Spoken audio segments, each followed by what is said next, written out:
ચાલો આજે આપણે બનાવવા જઈ રહ્યા છીએ 15 થી 20 મિનિટમાં બનતી ઇઝી પાસ્તાની રેસીપી. જેના માટે જોશે પહેલાં pasta, red chilli, green chilli અને soya 3 sauce, tomato ketchup, 2 medium સાઇઝની ડુંગળી,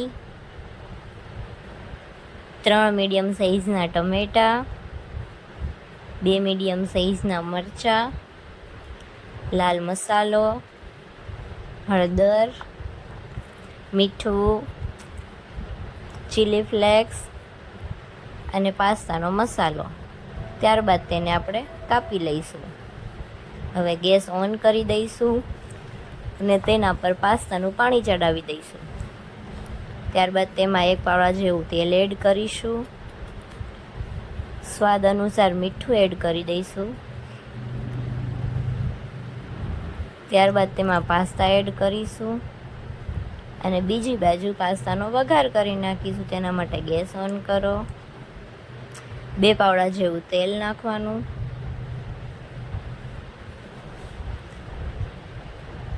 ત્યારબાદ તેમાં ડુંગળી નાખી દઈશું અને 2 મિનિટ લગી તળવા દેશું.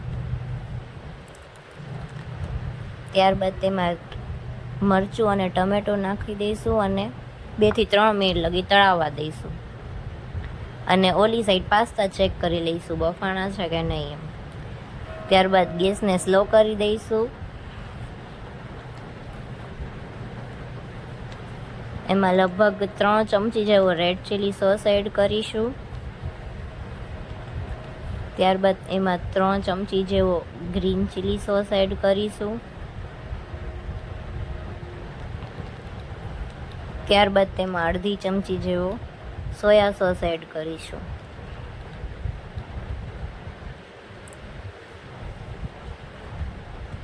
ત્યારબાદ તેમાં પાસ્તાનો મસાલો એડ કરી દઈશું. અડધી ચમચી જેવો લાલ મસાલો એડ કરીશું. સ્વાદ અનુસાર મીઠું એડ કરીશું. 1 ચમચી જેવી હળદર એડ કરી દઈશું. ત્યારબાદ તેમાં 1 ઘૂંટડા જેવું પાણી નાખીને મિક્સ કરી લઈશું.